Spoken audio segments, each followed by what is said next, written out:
Welcome to episode 100 of the Guardian 1 podcast. We record live at Thursdays at 8 p.m. Pacific Eastern right here on twitch.tv/Guardian 1 Network. My name is Remy, and tonight I am joined by Jez. Good morning. Agrios. Greetings, Guardians. Sharks. I caught space herpes. And Gray. Happy Infection Day. We are going to be talking about all things Destiny, but first, housekeeping. Hello, Guardians. Thank you for listening in on the podcast, however it is that you are choosing to listen. Be sure to follow Guardian 1 on Twitter, at G1Net. That's G, the number 1, N-E-T. In addition, be sure to check out the Guardian 1 website at guardian1.net. If you want to send us an email, you can send it to feedback@guardian1.net. If you do a search on Bunch.net for Guardian 1, you'll find our forums group, which we also use for both comments and feedback. Big thank you to all those currently in the Twitch chat. As Remy said at the top of the podcast, you can watch the show live at twitch.tv/Guardian1Network. We broadcast every Thursday at 11 p.m. Eastern, 8 p.m. Pacific. If you can't catch the show live, you can always search for the Guardian 1 podcast on iTunes, as well as the Guardian 1 YouTube channel at youtube.com/Guardian1Network.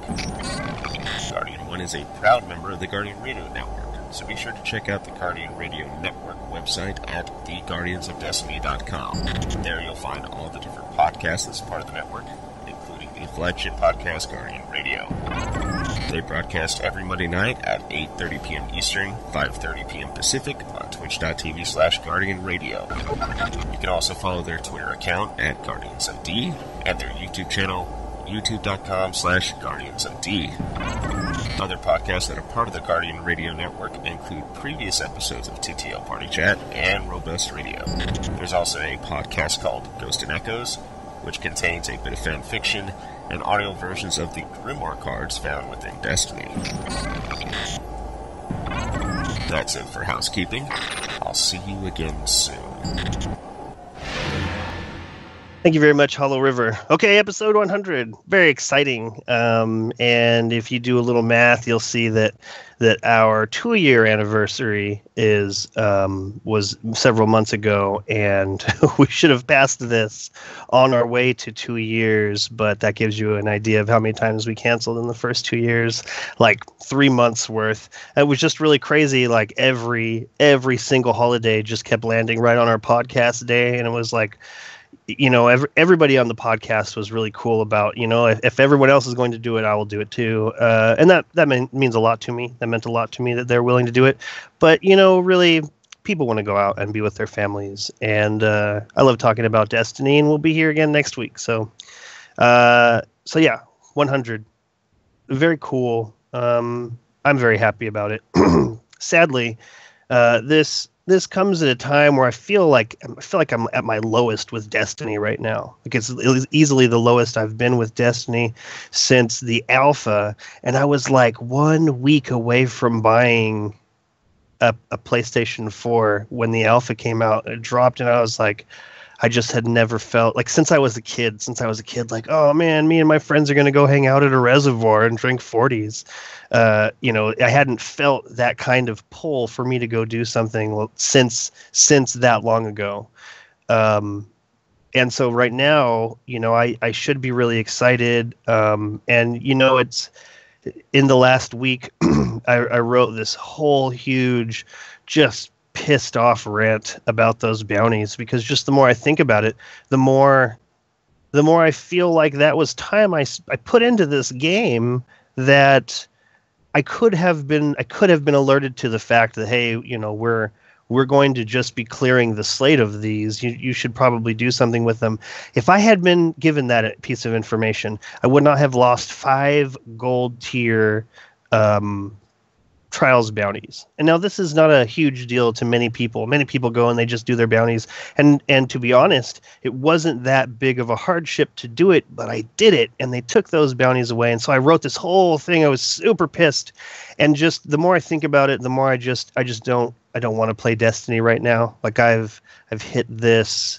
Yeah, I know that there's preparations that I could do, but who knows if they're even going to be there tomorrow, you know? And so it's kind of sad. that's where I am on our 100th show. But I don't know. I feel like everybody here in the chat right now and all of the people who've subscribed to us, they want to hear what we have to say about Destiny. And right now I'm just at this lull. Like, I still love it and I still want to play it, but I think that I've started to reach those levels where Agrios is. Certainly the 2 Shadow Price that I saved, one on each system from year 1, they nerfed those. One of them had stability, total stability, and the other one had a really great range bonus, and both of those were taken down, and that bummed me out. And then that Narragulf Savant 3 had the coolest brown look to it. It was just a cool trench coat. It was just an awesome trench coat for Warlocks, and that was taken away. But this was like time I just could have spent doing something else. I just could have done anything else with that time. Instead, I chose to prepare for this, for Rise of Iron. Still excited about it, but as I went back and I watched this interview with Chris Barrett and Scott Taylor, and the question was brought up, what about these bounties? People are saving up these bounties. Will they still be there? And they said the difference between when they were going into the Taken King and when they're going into Rise of Iron was that in Taken King there was this huge reshuffle, this huge rethinking of the bounties and how they work. So as far as he knew, they were going to stay there. And that's what makes me think like it was a mistake. There's just no way Bungie thought to themselves, you know what? Let's just not tell anyone that all of their Iron Banner bounties are going to be different. And additionally, any gold tier trials they're going to be saving is going to, what is it? Then they should have apologized. No, I agree. So I think it went to 20 keep wins, saying right? it, and I keep hearing it. What's that? Now that you keep saying that one quote, the more I think of it, it makes me think that they were actually thinking that he was asking, is this bounty going away, like, in the game, compared to ones that people have saved up? Like, it sounds like he thought, oh, yeah, we're keeping those bounties. They're still going to be around. I could totally see that. I wish I had Gray pull it up so that we could just listen to it right now, and I meant to contact you, Gray, and that would have been really good to just pull out right now and lay it on the floor. Well, no, it just sounds like that's how.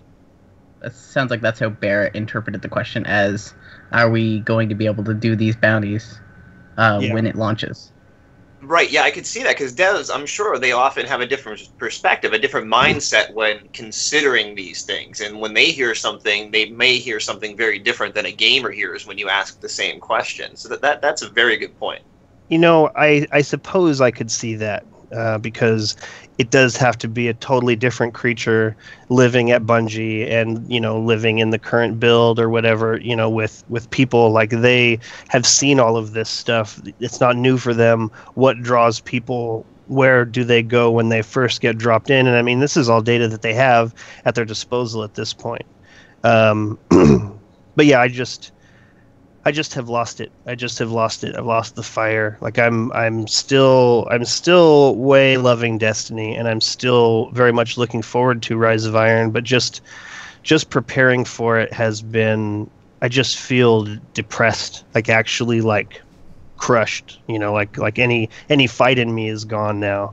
And so I'm just, what else is crazy? To double down on this, at some point in this last week, Eric Osborne said, if you're trying to stay blind on Rise of Iron, now is the time to get out. And so I turned off all of the notifications on Twitter that I had, and my whole life has been just absolutely quiet, just absolutely different. Like, I have notifications for so many people in the community, like everybody sitting here in front of me, probably everybody also in this chat too. I just click that little yellow star, and so I make sure that I know stay in the loop. I know what's going on. I've been so far out of the loop, and I just keep thinking like, I don't even care, like I should just be reading about these things. We should be talking about these things. So I'm going to leave it up to you guys tonight for whatever it is that you want to talk about, spoilery, not spoilery. Like, I'm certain there's some people in the chat who would not be very interested in spoilery stuff. But as far as I'm concerned, I'm not bringing any of it to the chat. I'm ready to talk about whatever. Jez, you you said something earlier about the percentages of what we should be talking about, or what you were thinking that we were going to be talking about, and 60% of that was vault space. I could probably shave that down to like 55, 56%, but I don't know I can give you any much more than that. But I want to know what you think, Jez. Like, what is the number one thing that we should be talking about right now? Let's just cut right to the chase. Whoosh. What are we talking about, Jez? Well, to be fair, that was mostly a joke saying, hey, we keep talking about vault space. And I would. I have fire in me for that. Okay, I have fire in me. I mean, most of what I think about is it's very in the now, so mostly what I'm thinking is, hey, there's a thing going on that everyone's doing that started today. We should get on that. Let's do it. It's very, very opaque because it's an ARG. Let's do it. Unless anyone has, reservations about talking about that, let's talk about it. It looks cool. I'd like to know more. Agros, do you have more on the ARG that's sprung up today? Sure do. Why don't you give it to us? Alrighty. So, this mysteriously appeared out of nowhere. First, a thread popped up on Reddit. At least this was my first exposure to it, about someone receiving a buff. It was on a streamer, and it was during a Crucible match. And upon some investigating, a website was discovered, Owl Sector, as in, math class, Owl. Owl Sector. At .bungie.net, and it does appear that which doesn't appear. This is actually linked to your Bungie.net account, as in if you're not logged in, you will have a different response when you go there, as whether you are or not. There is a nifty little rotating 3D graph there, a list of 5 different buffs or infections or whatever have you listed there, and it seems to be monitoring their growth across the world. The details about how exactly you contract these or get these isn't exactly hammered down, but they appear to be obtained through random Crucible kills or at the start of strikes. You get a timed unknown amount of XP bonus with them. Once you obtain a particular infection or what have you, it unlocks a chat log in the ARG, which shows an exchange between some people, some conversations. And I think I should probably, I don't know. These can all be found online. I don't want to spoil or anything for anybody, so I'll just stop there with that. So you collect these, you collect them in game through strikes or through PvP, and then they unlock chat logs on this website? Yes.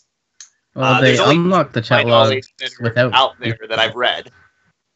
Wait, what was that, Jez? They unlock whether or not you have the buff.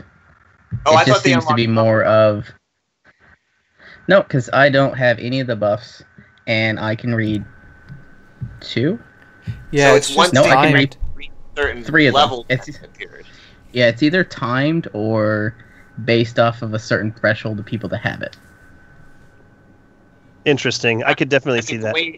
The way the maps and the graphs are there would seem to imply that it's based on who has it, where has it, how many has it, something along those lines. Now, there was a fraudulent Twitter account already that popped up, Owl Sector, to take advantage of this and troll people, but it was already confirmed as from Deej as completely fake. Now, this is interesting because this also goes back to the early ARG experience they had going with the Razil Azir reveal, and the Reddit account posting information that no one could have, practically no one could have possibly obtained yet at that point. Now, when Bungie commented to disavow certain things related to that and Razil Azir, they were definitely nowhere near as clear-cut as Deej was when disavowing this Twitter account. So it does appear that Bungie's not afraid to say, this has absolutely nothing to do with this and it's fake. So if they don't blatantly say that in the future, I'm pretty much convinced that it's, associated. Also, I really like that spinning pie graph because it's also based on time. Yeah, it's on the sides. It's cool. So that's what I was just wondering. I noticed that it's bent. There's like a bend in several of these things. So that refers to the time. Yeah, like each layer, it's like each layer is a separate section of time. But obviously, there's no measure. But yeah, I'm assuming it's at the top 7 of the hours. ARG. Yeah. Last scan 4 hours since inception. Last scan, and it just changed to 5 hours since inception not long ago. So I got to figure that has something to do with the way they're layering the pie chart. Well, it's up to 7 hours now since initialization. I need to refresh. Remember, it's a techno-virus, so it's initialization, not inception. Well, no, but I clicked on it right before the show, and it said 5 hours. I don't feel like that was 2 hours ago. But anyway. Let's see. So, anybody in the chat? Does anyone in the chat have these? I saw Hegemony in there just a minute ago, and I heard that you had 4 of these. I'm wondering how that 5th one is because it's grown slightly, ever so slightly. Who here has this in our group? Agrios, do you have any of those? No. Jez, do you have any of them? Nope. Gray, do you have any of them? Yeah, I've got 2 of them. What do you got? Good question. I have Brilliance and I have Magnificence. Yeah, I was just going to say probably Magnificence. Those are the 2 biggest ones. And just as an update for anybody in the chat or listening live, it looks like Brilliance 3.2 just added a whole section of chat dialogue that wasn't there before. So that just happened on hour 7. Sharks, what do you got? Brilliance. And that's it? All day. Playing it, seeing people with all 4 going through Crucible, so going over, making sure I get their orbs and everything and not catching anything else. I tried going and doing strikes, didn't make any difference. I was able to transmit my disease to everybody. In fact, Guru Fu got on with me, and instantly she got it. So, it's transferring, but I'm not getting infected by everything else. So did any of you ever play, I think it was Left 4 Dead? They had an achievement that could only be gained by playing with a company employee or by playing with someone that had that achievement. Yeah. So basically it was spreading the achievement virally. I think that's how it worked. They basically seeded these buffs to either certain Bungie employees and then made them play Crucible because Crucible has the most people. It's easiest to infect everyone. But yeah. Well, originally this got spread via Guardians that went to Mars. Okay, yeah. Well, there's still going to be people there that could have picked it up too. There could have been a Bungie employee just doing patrol. Man, I wonder if this is going to backfire. However they seeded it, I guess. I wonder if this is going to backfire because this looks scary. I could see someone at the CDC, all of a sudden everybody on Twitter is talking about becoming infected and how fast it's spreading. Wow. I could see real world repercussions here. The CDC loves these things. Yeah. You have to realize that they use these as data. Have you ever seen there was a plague in World of Warcraft. There was a debuff that a boss could give you that spread to your teammates, and then it just you couldn't cure it, and then eventually you'd die. People found out that they could put it on their pets and dismiss their pets and then bring them out in main cities, and this plague made servers useless for weeks. Oh my god.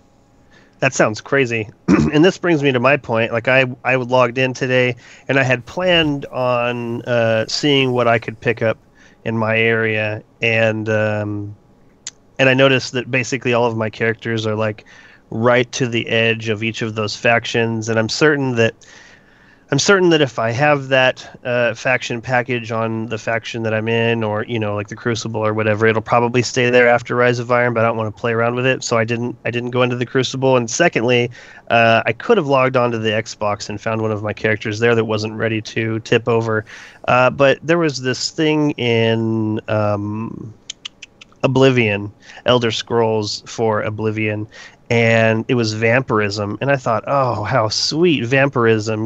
See in the night better. Have these boosts to certain aspects. I was kind of excited about it, and then every time you sleep, it gets worse. And then if you're out in the daytime, you take insane amount of damage from the sun. And so this basically stopped me from playing Oblivion. Like I stopped within Can 3 cure it, days. by the way. No, I know you can cure it, but in the game, it was like impossible to go out into the overworld and find these things that you needed to do. I mean, it was impossible for me. I had vampirism of like 75%, and as soon as I'd fast travel anywhere, it was like sun, and then it was like death. And it wasn't fun. I realized also that they sold a DLC. It was like the Witch's Cavern or something like this, where you could just go and get it cured. But by that point, like I had already totally lost interest. So it was like as soon as I contracted that, I stopped playing altogether, and I have hundreds of hours in that game. So it was a bummer. So I've been seeing that what they're offering here is just like this. Here's a buff to XP, and that seems pretty cool. I was triggered. I got triggered by it, by the vampirism.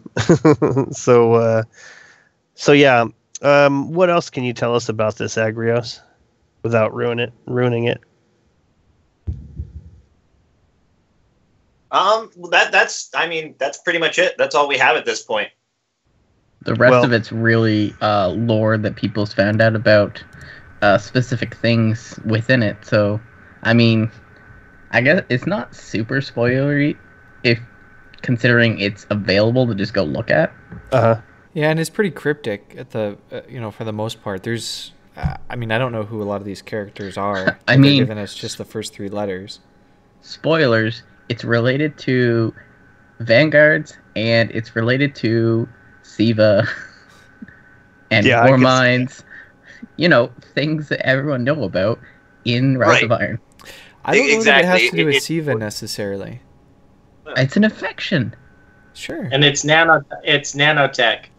Bungie already said that, so yeah. Mm-hmm. I still don't think I it's do have Siva. to say, okay, so I know some of us were talking amongst ourselves before we got online to do the podcast about going to the Dust Palace and checking around. Just so you know, I went there, and I even glitched into the room for Rise of Iron, and I couldn't find anything there. So, I think that's not the answer, or at least I didn't find the answer that way. Me being just super like, I don't know, weird, would think if you had all 5, your best place to go to see if you unlock anything would be that one Warmind mission. Agrios seems to agree. Well, I actually thought he was going to say something different, but I You're prematurely agreeing. Well, I thought he was going to say go to that thing in the Dust Palace, but I don't understand why Dust Palace, though. Well, there's a new structure there and stuff. Unless we are actually going to find Charlemagne. Who knows? Well, there seems to be a lot of stuff involving Mars, with this final expansion, interestingly enough. Excellent. Yeah, no. Go on. Sorry. I just said excellent because I heard dead air coming. if you collected them all, and they all create this weird effect of glowing fireflies around your head with different colors. If the last one just turned it red like Siva. I agree. I'm excited to see what's happening, and you do appear to be right. Sharks, that's so funny, Gray. Oh man, I just looked at the video feed. Hilarious. Yeah, crazy, isn't it? Yeah, this looks really cool. I really like this whole aspect of this. Reading these little reports in between, and it does appear to be. If I was to, I'm curious to know how many people this actually stands for, because when you go to that section with the chat logs, like Glory doesn't have anything under it because it's so low, and neither does Fortitude because we haven't hit a certain threshold. So what is this going to look like? How long is this going to take? Very exciting. Let's see if anybody in the chat said anything interesting. Crimson Warlock says, happy 100th episode. Thank you very much, Crimson Warlock. Anything like an actual virus, it's going to be exponential. Considering there is no hybrid incubation time or anything like that. Well, that we know of. Latest reports, Guardians are now kicked out of the city. We're not allowed to go into the city if we're infected. Yeah. We're not allowed in the city anyways. Yeah. Alrighty. So why don't we move on to whatever Jez wants to talk about next? I realize it was a joke, Jez, but you're a smart guy. Why don't we follow your trail for a little bit? What would be next on your list? Like ARG #1. It was very cool. I think that we have a lot of time to wait before we actually see what's there. We will leave the URL for that in the details in case you haven't already seen it. What do you think is the #2 pressing we got to talk about right now, Jez? Well, if we lived in a world where I actually would look at all the spoilery things that everyone's been posting on YouTube, I would suggest that. But we could also talk about on how they're just releasing everything on YouTube this year. I want to talk about that because that has pissed me off this week. So wait a second. So well, not everything, but like 2 to 3/5 of the entire thing. No, what are you talking about? They've done everything. It doesn't do the entire story missions, I don't think. No, they've done all the missions, all the strikes, and the plague lands, and the forge. That's everything. But That's the raid. literally everything. Well, raid. Raid's the most important thing. You guys depends on who you talk to about that, because some people don't agree with that. There are people that don't do the raid. Spoilers. Anything I say is my opinion. Did this. I really can't. And what Bungie didn't release themselves was actually leaked by Famitsu gaming site. Apparently, a little early, they dropped their Destiny videos. Oh, did we already? Did they release anything on Archon's Forge either? Yeah. Yeah, a little bit. There's a video on YouTube right now from like IGN or somebody, like 8 minutes in the Archon's Forge. I'm like, I'd be surprised if I spend 8 whole minutes there the first day. Oh, if it's anything like Court of Works, you would spend a lot of time there. It's about perfect. It's all right. So they gave us teasers, and we've talked about this before. I thought that the teasers that they gave us were too much of a teaser, anyways. And I know some of us didn't watch some of the teaser. In fact, I have to say, I tried to stay away from certain aspects of what stuff was being dropped because I didn't want to see everything. I wanted to go in as much as I could blind, but still be able to talk about it on here. But the thing is you have all these YouTubers out there, and it's not their fault. But they got invited to go to Bungie, and they said, okay, after such and such a day, you can start talking about all this stuff.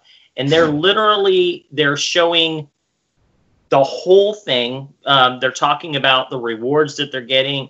They're talking about the different tiers of stuff. They're talking about all the vendor gear, what you can buy, what you can't buy, this and that, what you should do, what you shouldn't do. And I mean, that's the game. That literally is the game that they're showing everybody what to do, prior to it being released. That's ridiculous. I mean, I hate watching trailers. I won't sit there and I will go to a movie and I will plug my ears if it's a movie that I think I'm going to watch, because I don't want to hear about it, because they always do the best parts of the movie. Literally, there aren't any best parts that they've done on all this release. They've done everything. There's nothing left. So, Cynic hat on, but I'm losing my train of thought because you kept ranting. I had a point, but it's gone. Okay, I'll keep talking and then you can just jump in. Yeah, I'll think it.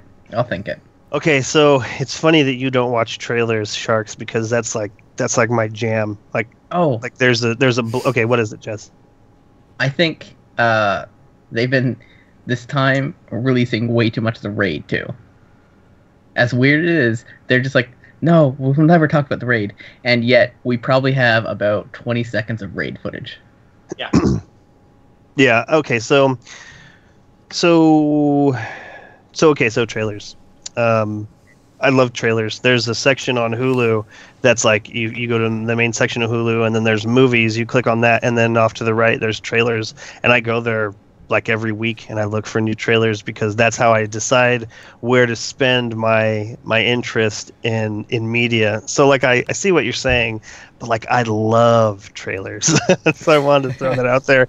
But yeah, like I've seen and heard the smallest amount really possible because I turned my notifications off, and it has seemed like a lot. And judging from all your reactions, I'm still in the dark on a lot of things, and it feels good. But again, like I said, whatever we want to talk about is cool. This is not I want this to feel like, and to me it does feel like, a major implementation that is coming to Destiny. At the same time, this is clearly just a section of Destiny. This is not moving the clock forward with the Traveler. I mean, at least I don't think so. What I've seen so far, we're going to talk about what happened in the past, and we're going to try to fix what's going wrong in current day. But again, the Traveler is not moving. I actually took a screenshot this afternoon because I swore I saw the Traveler move, and then I took a screenshot from like the beta, and I posted them both, and the Traveler has not moved one pixel. Like it's the exact same destroyed sections. So either I haven't been paying very much attention, or I have a vivid imagination. So I'm really glad that I haven't seen as much as you guys have. Gray, do you also feel like you've seen too much, or have you gone dark? No, I've gone pretty dark. I want to be surprised. I want to experience the story. I agree with you though, Remy. This feels more like a spin-off or a side story. It doesn't feel like it's necessarily integrated in the main story arc that Destiny's going to have over the 10 years. I kind of wonder if we're going to look back at Rise of Iron as a really fun experience, but as almost a little bit of a side story, and not as something that we're going to think as part of progressing the main storyline. Well, they said that this is to bring together all the stuff that we have talked about over the past 2 years. So you're right, it is a side story, but it's a side story to wrap up what we've been talking about, and then later on move on Destiny 2, talk about whatever. Mm-hmm. I feel like there's going to be a twist that actually ties it into the main story. Like, first off, well, we know that Siva is somehow like interacting with some sort of Warmind thing. The Siva symbol looks, like a modified Rasputin symbol, stuff like that. We have questions about who the 9 are. We heard the 7 Seraphs before, stuff like this. We don't know who is what is who. Lots of speculation out there, though. Now, Rasputin and his interaction with the Traveler were key in everything that makes Destiny what is Destiny. So I think the implications of this other Warmind and their involvement in Siva and how that interacts with Rasputin is where the tie-in to our current storyline is going to come from. I'm hoping for a good twist with that. So I think what we're looking at here is more of an ODST as far as main timelines are concerned. For those who don't know, ODST was a game that Bungie made while still in Microsoft Studios. That was what's that? The best one. And it was really amazing. I make jokes about like a Kenny G saxophone being mixed into this Halo-esque theme, but it was really an amazing story, and it was very small. It was about the orbital drop shock troopers in Halo, and it just had so much to chew on, and the world was rich. Would you say, unlike Master Chief, the main character had character? Right, absolutely, and I think that this goes right back to, you were playing this Master Chief, this super soldier, it's kind of like Superman, you know, he's got one weakness and is just completely invulnerable to everything else. Like that gets a little bit boring. And that's kind of where I feel like Master Chief went. Well, he's just never going to die. Okay, we've seen him live through death. And these ODST were a lot more fragile, and you needed to take care of them a bit more than just the super soldier. And so I think that that's what we're looking at here in terms of where this story is going. And I think that that's really great. I'm really excited about a supplemental story that may or may not have anything to do with the main story. You know, this is the stuff that you don't get when a book gets turned into a movie. You know, you don't get these little additions of things that could make it really cool. You know, so many times I read a book and then seen the movie and thought, man, I understand why they cut this, but if they had this would have made it so much better. Putting on my second cynical hat, but have we really gone back to the main story in any of the expansions / content? Nope. Every time it's a completely new venture. Yep. I mean, the only time that we've kind of touched on the past is like, hey, Eris, look at this sword thing. We could probably put it in a sword. You know, I could see your call for lateral movements here, but I feel like we've progressed the story. And we definitely didn't progress the story with the Traveler, and I don't feel like we progressed the story with the Speaker. No, we progressed our story and maybe the story of Guardians in general, but nothing to do with like everything we learned in the first game, everything we learned in the first expansion, everything we learned in the second expansion, and then Taken King. Everything has been kind of self-contained. Yeah, just using characters from the entire story. It's like watching American Horror Story. Like, the different seasons. It's the same actors, but they're completely different roles. They're doing something. Is that right? That sounds kind of interesting. Have you not seen American Horror Story? No, I have very little not children time. Yeah, they're definitely not children friendly. I can't even keep that the cover art, the thumbnail art on the screen. Like if I'm on Netflix or, you know, going through videos, I just skip right past it because it's usually, I don't think it's inappropriate, but it's definitely weird. You know, The Cell was a good movie, but I'm not going to show it to my children right now.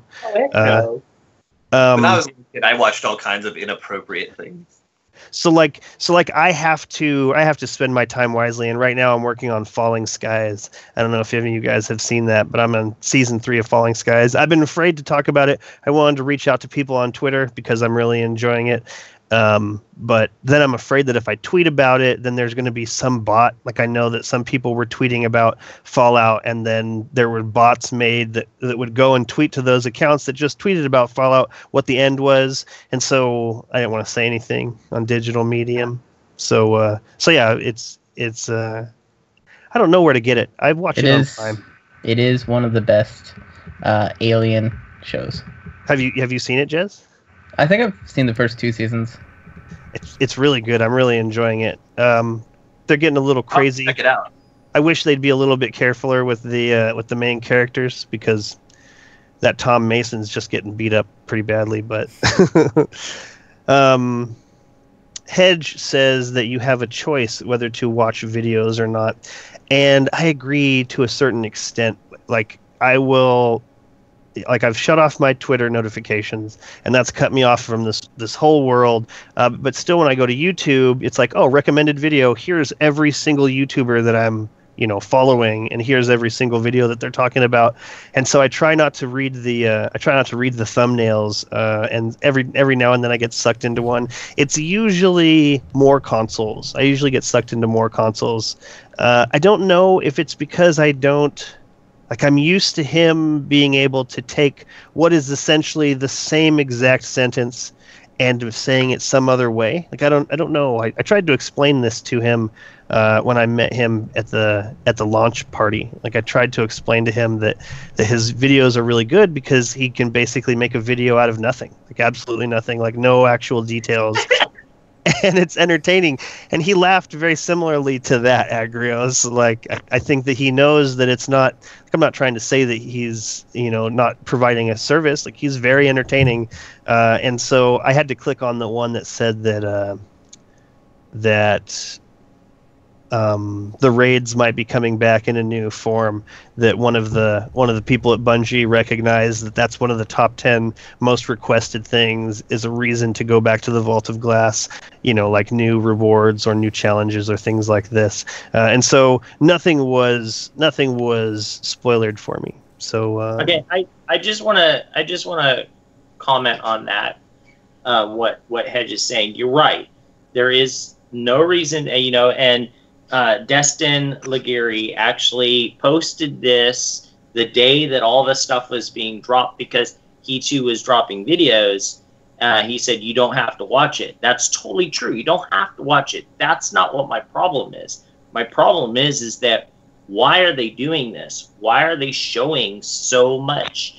It's always every single video game. To be quite honest, I can't think of one video game that I've ever seen them drop so much stuff prior to the game being released. Like usually it's the everything. exact opposite way around. They want to just give you tiny bits and just make you want to come in and play, and it's like, but they're not doing that. They're doing the complete opposite this time, and that's what's bugging me. It's not that, oh, I've been forced to watch this stuff. There are things that I have not watched. I want to watch just because I do. I love doing that. But I want to go in there knowing as little as possible. But it's just the whole point of them doing it to begin with. I just think it's ridiculous. I'd like to add to this. I think, for me, right, you can always just not watch the videos. I'd like to hear from someone who is happy that they're doing this, and why they like that they're doing it, and why they like seeing this much content in advance, to find out what the benefit of doing it is, though. Because it does actually take something away from some people in the community. For me, for instance, part of something I fell in love with Destiny was, them dropping all these little tidbits of things of something we knew nothing about. One of the only benefits of the vagueness of their story is that the mystery and research required to truly understand it still at the moment. Kind of like the ARG that they're putting on right now. That's the next thing I was going to say. It actually has a lot of the same marketing strategies as an ARG when you don't release a lot of info. And this was something I liked with Vanilla Destiny. This was something I fell in love with, was digging up all these little details. When you release so little information about something so many people want to know about, even the littlest bit is held up and interesting. And leading up to Destiny's launch, that's where I found my place in the community initially, was researching and getting foreign versions of all these different magazines, and finding the one tiny piece of information that was different in that version of that magazine that wasn't in any of the other magazines, and just adding these little bits to the pile. Whereas when everybody is expecting them to literally just show almost all of the content in the expansion before launch, it takes the wind out of all those sails. Yes. Yeah, I'm with you, Agrios. But if you want one positive, and I think it is a pretty good positive, I think Bungie did a good job supporting the streamers and content creators by throwing them. It's not really throwing them a bone. It's giving them the keys to the kingdom, and saying, you're going to have the richest content that we're going to be able to provide for you by giving you this experience and allowing you to record it. And I think that's a big thank you, I think, to the streamers and the content creators. Yeah, but they could have restricted the launch until launch time, or say like 4 hours. Say you can release all this stuff on the 20th, not before. You could. You're going to have people that want to play the game instead of watch the videos. So, I think that they did it in a very deliberate way. And I'm not saying that I like it, because I obviously haven't watched them, and I'm not intending to watch them, but to help them promote their product and their brand, I think that Bungie did really right by them. And I think they've done a lot for Bungie in the last 2 years to maintain the community and maintain the culture that Bungie really wants to have. Bungie, we give them credit for a lot of things, but I think that the streamers and content creators are also responsible for the the positive community that Destiny gets to have and gets to enjoy. And I think this was one way that Bungie could say thank you to him. Hey, Flounder. I like it. So Crimson Warlock in the chat says, talking about so much info, I'm wondering if it's a change due to all the backlash from launch. They're almost being too transparent now. And, oh man, I didn't even think about that until right this second. But totally, I could see them wanting to be as upfront with what they are giving us as possible. That way that there's none of these great expectations. If they just tell us exactly what they're giving us, then when we get that, and that's exactly what we got, then our complaints will be about something else other than... like, well, I thought that we were going to get this. Well, no, we've just told you everything that you're getting in this. And so, doing it in the wrong way. It's the wrong thing that we want transparency on. We don't want transparency on the entire story. We want transparency on, hey, by the way, these shotguns don't have this anymore. Or, yeah. Or your bounties are going to go away. It's a huge problem with this update. Day and stuff like that. There was apparently a large amount of miscommunication on what was to be put into the patch notes on Bungie's side. At least this is what they're claiming.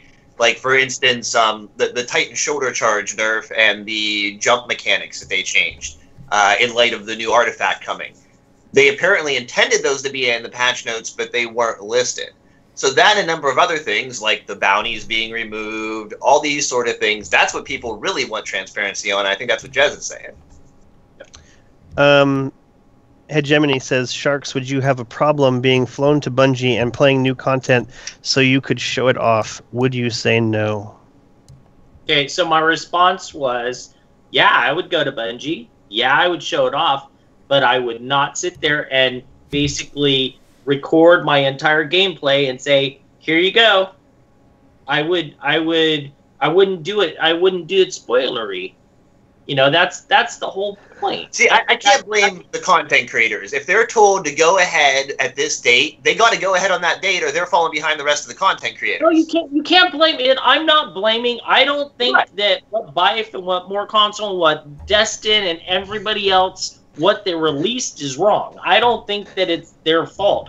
I think it's Bungie's fault for saying, you know what, you can go home and you can release this stuff now. They should have turned around and they should have said, okay, you can go home, you can prep all your videos because you're going to have videos for days now, and you can start releasing those videos on the 20th at 2 a.m. Pacific Standard Time when the game gets released. I'd let them go like 6 hours early or something like that, a few hours before launch. Let them start out. Yeah, I mean, if they want to do it that way, but not a week ahead of time and let's show everything. So wait, you're blaming More Console for this? No, I'm blaming Bungie. I'm blaming More Console. I love their videos. I love everybody's videos, and this is what's so hard because I like them so much. I want to go and watch these videos and learn bits and pieces, but I don't because I don't want to see it all. I don't want to just sit there and watch them go through the whole gameplay. When I'm done, when I've gone through the whole story, I'm going to go back and there's videos I know I'm going to watch.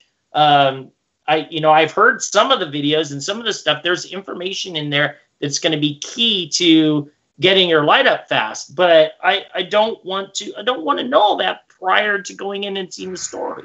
You know what the best part is?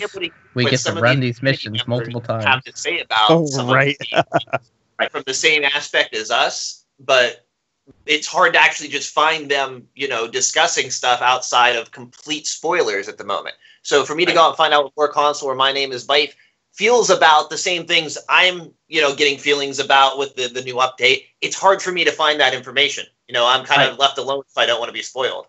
Right. For instance, I turned on a Datto video, and Datto is running Archon's Forge. And I was figuring, okay, well, I can sit here and I can listen to what he's saying without watching the video and hopefully get a lot less spoilerly by doing that. There were still some things that got spoiled. But I mean, that's going to be like Horde Oryx. It's going to be different every time, and it's a Horde mode anyways. But that's actually where I learned something that's key to raising my light level.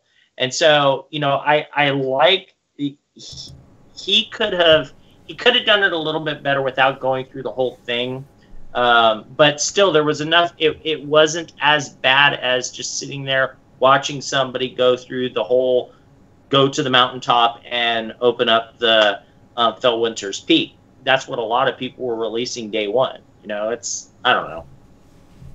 I see what you're saying, and I wish that there was a way of.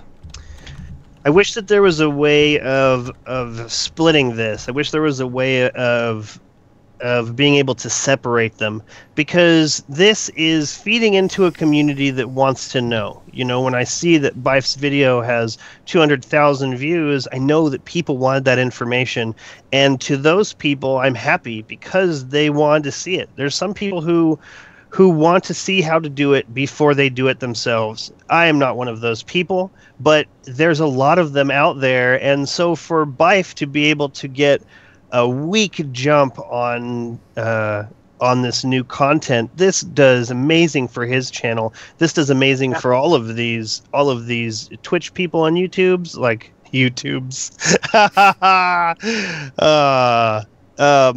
It's amazing for them, and so I'm happy about that. I just wish that there was a way for me to separate it to where I could still be part of this community without having to worry about something big or semi-big getting spoiled that I could have just waited on. Because once these videos are out, it's difficult for people to pull it in and say, well, I'm not going to share what was in this video, or even the people who made this content.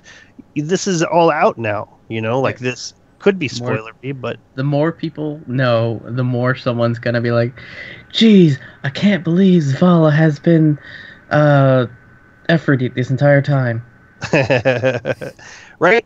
And so I don't want to know that. I'd like to wait until that cutscene comes up for myself. I want to see that for myself. So I don't know. Are we when Shark says raising light levels, he means raising his blood pressure. Yeah, that's funny. What was it?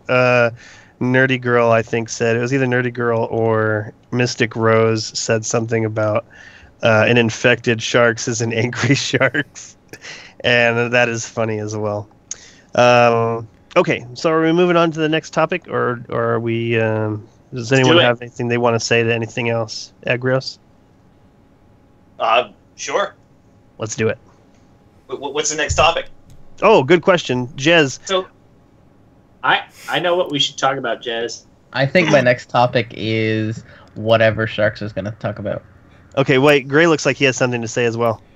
Well, we can let Sharks go. He's got something on the top of his head and all over his face and kind of sparkly. You can go. Right, let's do it.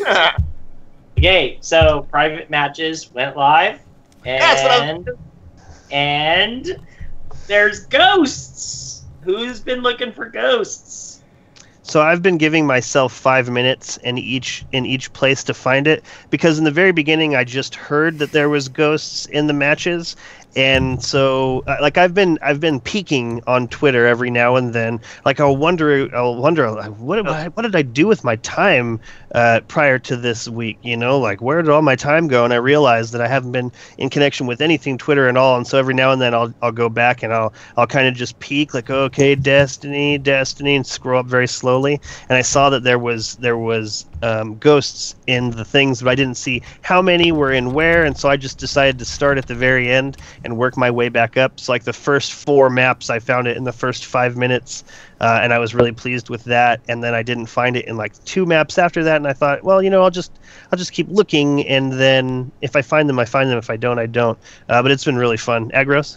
So there is a dead ghost in every single Crucible map. They are only found in private matches. They're not found in standard play, so you're not going to end up having teammates, at least not ones who know they're not there, running around looking for dead ghosts when they should be helping your team win. So that's not going to be a concern. I suspect that maybe these ghosts were possibly planned a long time ago even, and then they thought, well, maybe this is a bad idea. People are going to be hunting ghosts instead of playing for their team. Just something I contemplated, whether this is something they were able to bring in because of private matches that they've always wanted to do and thought were a bad idea in the past. So instead they had bounties that made you play counterintuitive to the game. Well, that was to increase variety in gameplay tactics.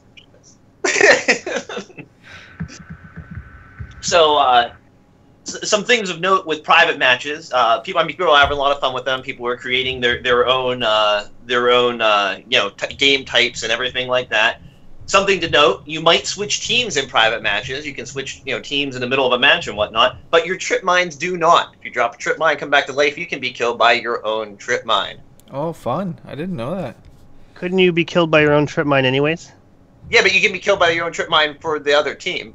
Like the mine sets you're off. switched away from by killing yourself with a trip mine. But since the trip mine nerf, you probably won't kill yourself with your own trip mine.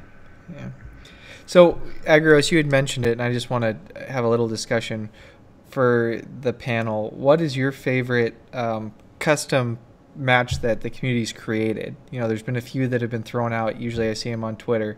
Probably I'll key it off to give you guys some time. Did you see Professor Burlman and his crew, I think Bife was on it as well, doing Stampede on Bastion with vehicles? What is this? So what they did is it was 5 versus 1, so 5 on one team, 1 on the other. Professor Burlman had No Land Beyond on one of the top towers. The rest of them are in vehicles. The match lasts 1 minute, and they just have to survive. So they just drive around in circles, and he tries to snipe them for 1 minute. If he lasts a minute without him dying, then they win. If he kills them all, then he wins. Called it Stampede. I thought it was pretty funny. I like that. That sounds very cool. Did you guys see any that you liked?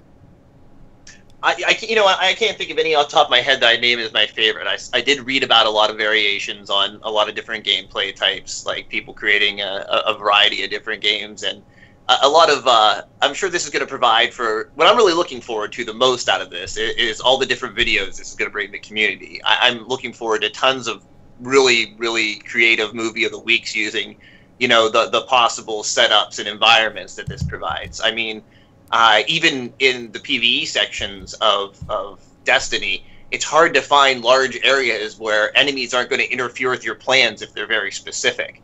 So I'm very interested to see what the creative ends of the community are going to be able to do with these acting spaces. I agree. So up next, we want private strikes. To be fair, though, strikes you can just clear it out and they won't show up for most places. I'm interested in seeing what people do with this, because they're quite possibly such well-known spaces. There was this doesn't have anything to do with anything, but it just popped into my head and I wanted to share it. There was at one time they were supporting Halo Reach with this map called Rat's Nest, and I think it was Halo Reach. Maybe that was Halo 3. It was either Halo 3 or it was Halo Reach. I think it was Halo 3, now that I'm thinking about it. But in this, it was a multiplayer level called Rat's Nest, and on one of they were accepting an award for some kind of video game, something, and they had enemies on this Rat's Nest. And I was like, oh my God, they're going to give us this. They're going to give us like mobs. They're going to put us into this game mode, this PvP map, and they're going to give us mobs to fight against. And I was super excited, and I thought that that's what they were trying to say. Like, I'm always reading way too much into Bungie stuff. Way too much into Bungie stuff. But I just had to throw that out there because I want mobs. Additionally, I want to say that I was really looking forward to a Forge mode because with how social Destiny is, I wanted to be able to make like a clubhouse, like a Guardian 1 clubhouse. In Halo Reach, they gave you this gigantic, just a huge chunk of world that you can build so much on. Like, there's just so many areas that you could build, and it was just absolutely gorgeous. And I thought, how cool would it be in Destiny for there to be this place where we have this home to go to where we can also mess around. And so I wanted to put this to, everybody in the chat, everybody in our group, everybody on the show, like what map do you think would be the coolest to have our like Guardian 1 homeroom? And I say this because I see there being an opportunity here for there to be, instead of having to go onto Twitter and see who's playing, like if we had a map that everyone knew was the map that we just hung out on when we were looking to play with other people, then when you logged on, you could check for the clan browser and you could say, oh, well, these people are hanging out in our fort. I'm going to join them because that's what this is about. That's what this place is about. And so my thought right off the bat is the tower, is the Bannerfall. I think that would be a really great place for if you saw people hanging out there. And then you could also, in addition to chit-chatting and waiting for other people to show up, you could just be playing 1v1, 2v2. Like it could just be any number of live fire activities. Like it would be really cool to have a place that meant come hang out with me, instead of like I see people in the tower all the time. Why are they at the tower? Bounties, packages, vault, but if we were to be on Bannerfall, what are they doing in there? They're hanging out. They're ready to hang out with other people. Like I see this being a really good tool, and I really want a Forge mode so I can just make us this fort. I really want to play forts. I think it would be really cool to have, like bases involved with, like the Spark. Like I think also, sorry, Remy, but homeroom I think is already taken. Well, you know what I'm talking about. I have to go turn off my monitor, or else we're going to hear a bunch of children here in just a second. Sharks, what do you think about this idea of having a place where when you log in and you see these people hanging out of this, like would you use that? Would that be something where you could know, I'm just going to join these people, it's just going to be cool, or am I thinking too far into it? And be prepared to repeat your answer when I come back.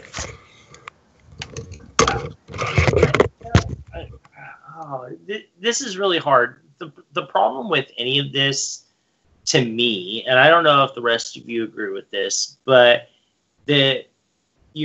when you log on to the game, you're not going to be stuck in. You're going to be off doing PvP. You're going to be off doing strikes and all this stuff. Who here in the panel would sit in a tower and just sit there and wait for the rest of your clan to show up when you don't know when they're going to show up? The problem is raise hands right now. The problem for me is no hands. I'm not showing you hands. I'm giving you an answer. God damn it. The problem is with me is that I have something called TeamSpeak that I just go into. But it's voice only. Right. Yeah, I mean, I don't know. So I really like your idea of a Forge mode. I think that would be really something else to add to Destiny. But I don't think that is going to draw. I mean, even just our clan. We have quite a few people in our clan. I can't see people just going and sitting in an area, just sitting there and waiting for random people to log in. Okay, let me tell you this. So there was not too long ago, I was in orbit. I was in orbit because I was not able to. Wasn't playing Destiny. I was in the middle of playing Destiny. I was like changing a diaper or something, and like 6 people joined me in orbit, and they stayed there forever, just on me. So like, what if I had just gone to that tower? Those people, while they were waiting for me, they could just be screwing around. They could just be, let me see how many times it takes me to shoot you with this gun to kill you. I like the idea, and I think you're just dreaming it too far, though. I don't think it's going to work out that there's just going to be a place people are going to go and hang out. But it might be a place like, okay, we're killing time waiting for, so-and-so, or we're all here just talking about the new information that came out, killing time. So we're all going to enter in a giant rumble match right now in our map that we call our map that we always use for our clubhouse. And we're going to either sit around or somebody might get shot in the head. Who knows? You know, I see it happening sporadically as an instant, not as in this is the clubhouse and people are just going to go hang out there every day. Like, I see what you're saying is when you have to deal with your kids and you have Destiny up and you're going to go play it when you have a second to, but it's just sitting there meanwhile in case someone joins you or whatever. You could go to this PvP map and just be sitting there. And then if someone looked, they'd see you sitting there and being like, oh, Remy's at his house doing something, hoping someone gets on and plays with him because he's sitting in that map. I see what you're saying as far as that goes. So it can be used for a signal when you're not actually participating in Destiny and doing something else in your house that you're looking to do something here at some point. Something like that. Exactly. You've sold me on it. That sounds like a great idea, Agrios. I like that a lot. Gray, what do you think about this? Maybe you should hit the mute button. Hey, at least this way you can see my mouth moving and you know I'm actually trying to answer. Right? Yeah, that is a good point. Can't you read my lips, Remy? Can't you do that? Yeah, exactly. Yeah, freeze it. Yeah, I mean, I think having a specific social space for clans would be great. I think it's probably low on my list of wants in Destiny right now. I'm just happy that I can see my clanmates on my roster now. There's a lot of people on my roster that play Destiny on the Xbox One that are in Guardian 1 that I wasn't friends with. I didn't realize it. And the X1 side of Guardian 1 is a little bit lighter than the PS4 side, so the more people that I can find, certainly helps being able to engage and do more activities. So I think Bungie's moving in the right direction. I think there's some other things I'd like them to focus their time on, like curing infections and whatnot before they develop our own little clan social space in game.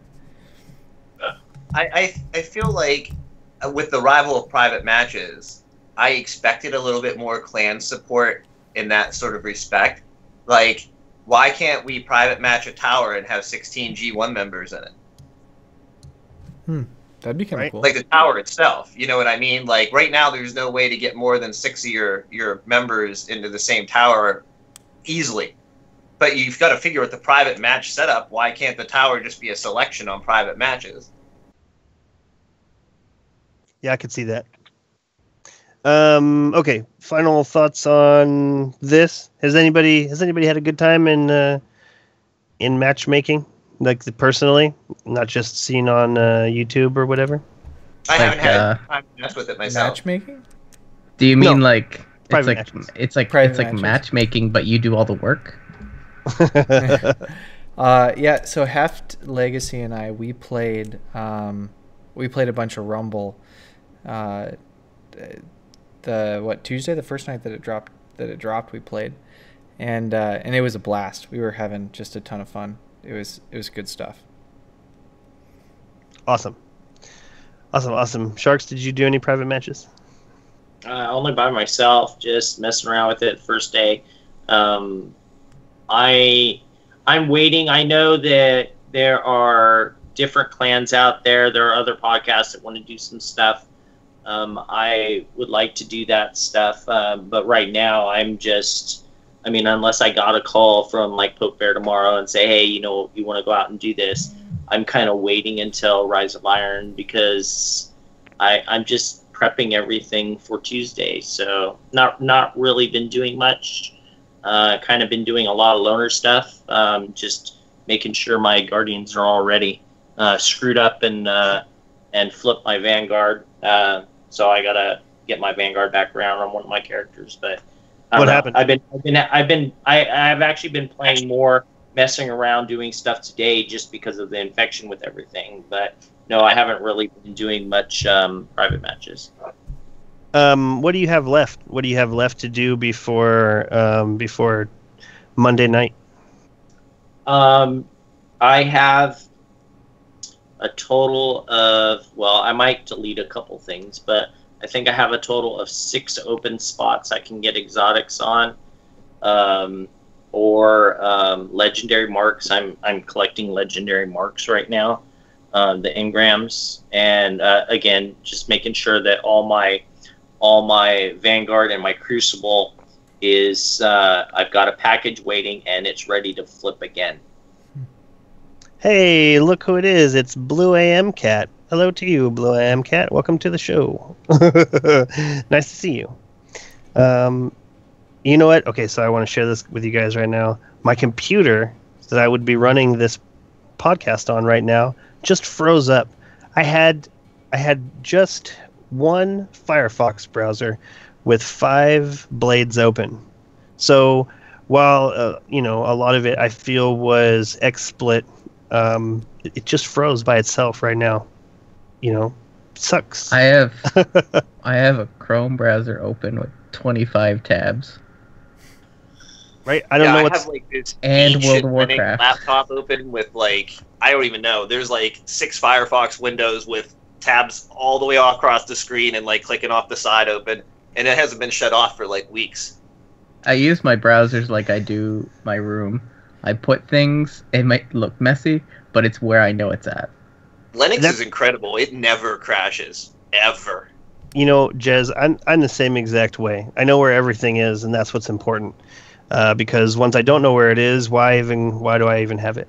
What do you have left to do before Monday night, Jez?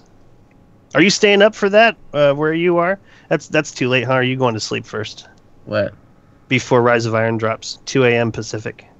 To be fair, it's more of a get up time for me because that would be 6 a.m.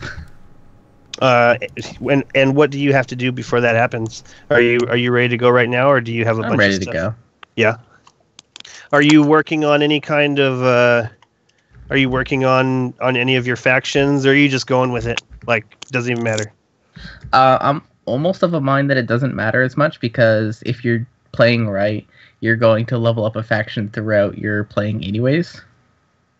I absolutely hear that, and it's one of the things that's kept me from being more ready than I am right now. I think that's intentional. I think that Bungie wasn't necessarily happy with people saving up all of their packages, which is why they took the packages away from us, and they just kept them right at the vendors. They took away the ones that didn't give that much. Well, it gave rep, but that wasn't the most important part of it. It was just to be the ability to hold more than 200 marks. Right. Well, another thing, I mean, this, for factions, all you have to use is moats. 125 moats, and that will flip your faction. And this is a little spoilery, so I'm not going to be too specific, but there are bounties that will give a 500 rep for stuff. So, yeah, I don't think flipping factions and flipping Vanguard and all that stuff is really going to pay off. What would have paid off potentially, and even this may not have, would have been those bounties with marks. Yeah. So furious about that. Talking about saving up, and short of being spoilery, you remember how Varix, in order to get the marked class items that he has, he requires you to trade him legendary engrams? That's happening. There's going to be a setup like that coming in Rise of Iron, so save some legendary engrams. Yep. Gotcha. Or legendary class engrams, to be specific. Legendary class engrams. Got it. Agrios, what do you have to do before Monday night? And will you be going to sleep, or are you just staying up? No, I'll just be staying up with whoever's going to be up at that time of my fire team and filling in the gaps. Are Sharks, Remy, you both going to be there? I'm going to Fire be there. team it up? What? I'm ready to play. I'm ready to play. Sharks, are you going to stay up, or are you going to wake up early? Wake up early? No. If I wake up early, it's going to be like 10 o'clock. No. Stay up. I don't know. Screw up my... I'm actually really worried about this. I'm contemplating not being there at 2 a.m. because 3 days after the raid... No, wait. There's a reason why. 3 days after the raid drops 10 a.m. and I don't want to miss the raid. So I'm contemplating going to bed early on Monday, waking up at like 4 and running, 4 or 5 and running all that stuff. But I don't know. I haven't decided yet. But most likely I'm going to be there when it drops. You need Well, to I tell hope- us want to now. piss off my fire game. Right. You need to tell us now. Right. You just need to be there, so- Sharks. Yeah, we're requiring it. So, yeah, I'm not doing anything else to prepare for anything. Like, I'm happy with where I'm at. I got tons of stuff I can like delete to generate more crap. I'm not very far from flipping things, and it doesn't take very much to flip them. And I have like 1,500 motes of light, so whatever I want to flip, I can just after the fact.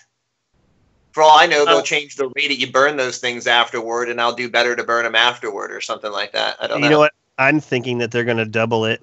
Like 5 motes of light for 100 rep that's a steal. Yeah.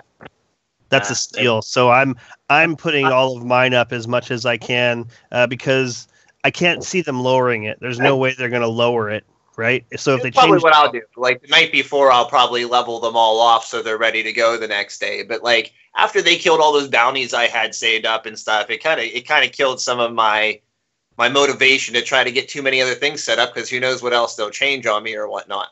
right? Who knows what else they're going to change on you? All right. So I asked you. Gray, did I ask you what you were doing?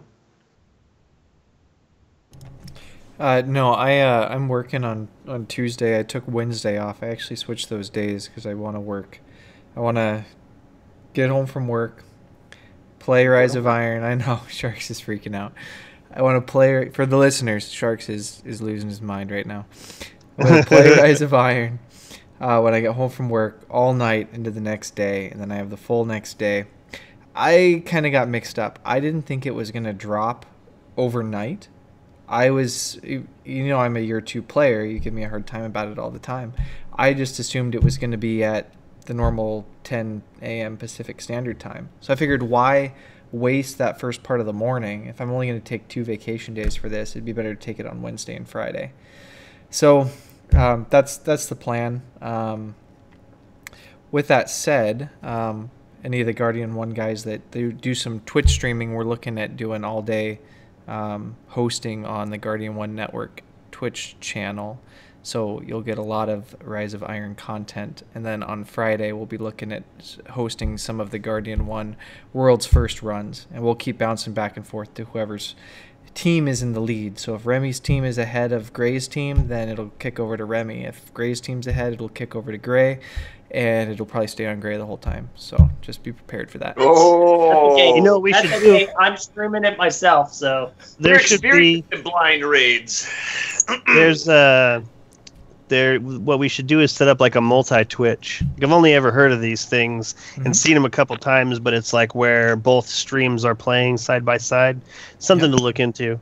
I would like to take this opportunity to thank the people who are with us right now celebrating our 100th show, and that list is a girl named Wendy, Busy SGS, Blue AM Cat, Coltrosity, Dakota Dark, Edmendo, Hedge, Liquid Burn, Maynard James 1982, Mr. Puffhead, Mr. Bach 3000, Mr. Say Puff 71, Mystic Rose, N64 Josh, Nerdy Girl, R Velvet J, Ride 2002, Subcult 619, Tevin 75, Venom, and Unilala. Thank you very much for joining us live for this very exciting episode. I mean, this is amazing.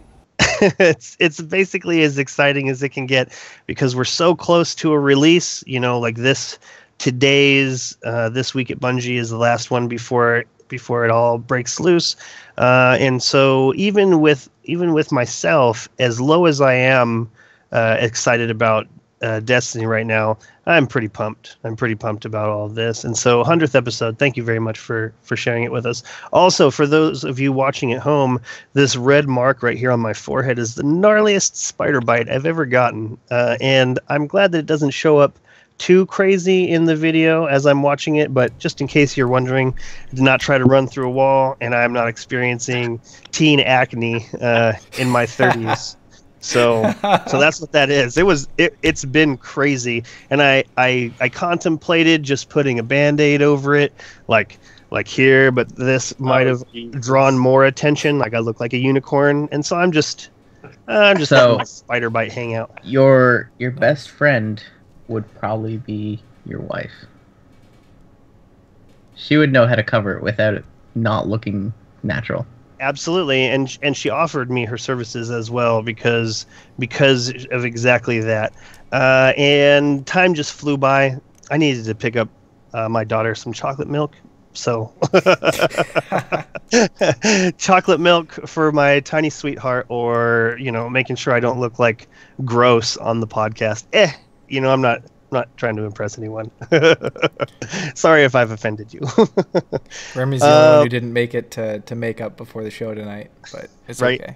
Right, you always look great, Gray. And look I know that Sharks has at least 2 or 3 stylists off to the side trimming this beard, like keeping it trimmed. You need to go on Whisker Wars, Sharks. Like there's a TV show called Whisker Wars, and it's all about these guys who travel the world, showing off their beard. And there's a bunch of different ways that they rate them. It's pretty entertaining. You should check it out. Okay, let's get back to some Destiny. Yes, Gray. So I want to bring up the next topic, and this topic is going to be brought to you thanks to Jabber Hockey.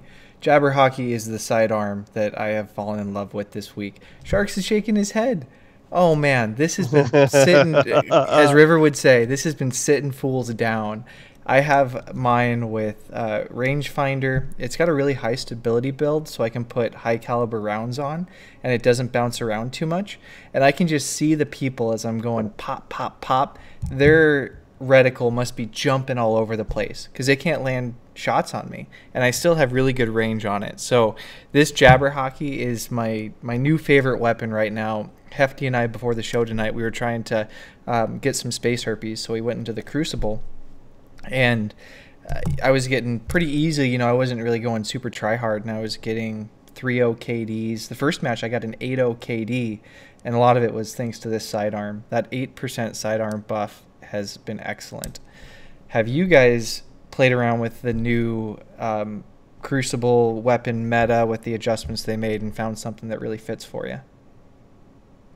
I haven't played anything. I've played been any busy Crucible. all week. Honestly, I haven't had haven't. very much time to play with anything to get any sort of feel of it.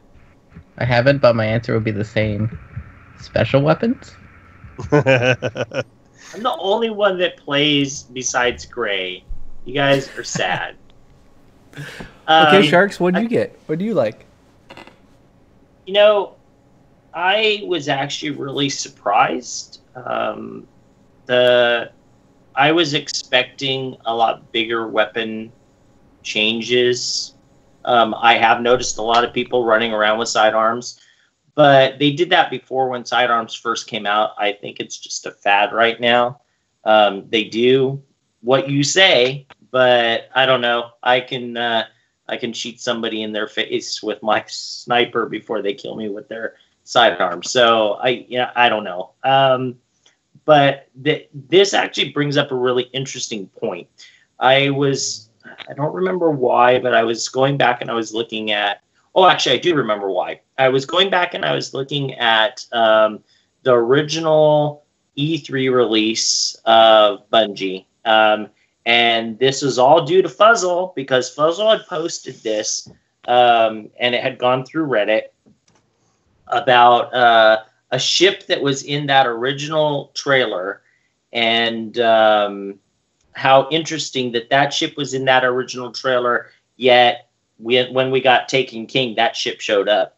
So if you're curious about that, go and look at Fuzzle's Twitter site, or go through Reddit, and you can see that. But on another side note of that is, while I was watching it, I saw something really interesting that I hadn't really thought of after Destiny released, is that hand cannons were supposed to be secondaries.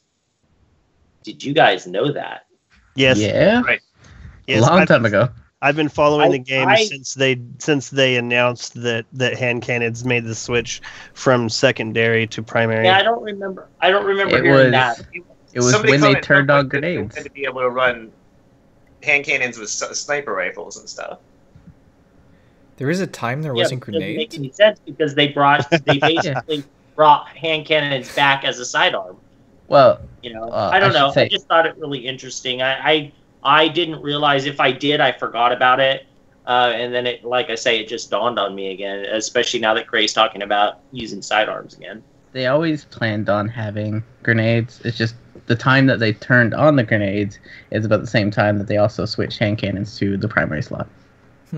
I always thought that it would have been interesting if they would have made hand cannons a unique weapon in Destiny, as that it could be equipped into either slot. But I figured that they didn't do it because it would screw with their UI.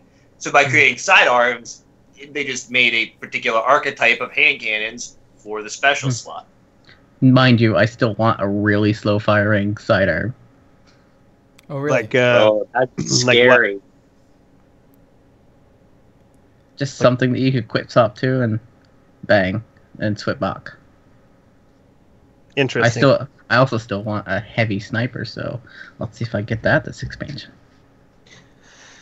Let's see. Oh, talk about heavy snipers. So obviously we had these changes, and I guess this is only going to go to Gray since nobody else has played PvP. Have you noticed changes with sniping somebody that's supered? Because I haven't. No, I've still been able to either one or two tap them. It's hard to say. No, I haven't noticed it. I pulled out my No Land Beyond and I was complete junk with it, but that was the only thing that I noticed, and I couldn't even have a good baseline to compare it because I hardly ever use it. I've kind of switched from using, I've been using sidearms more, so I haven't been using the sniper build quite as often, which is why I was trying to get a handle for No Land Beyond. But so today we were playing, and a Hammer Titan popped his super, and I like 5-shotted him in the face with my sidearm and meleeed him to death. And it was the best feeling in the world. Best feeling. But I couldn't say that about snipers. I haven't noticed yet. Is that it? Are we moving on?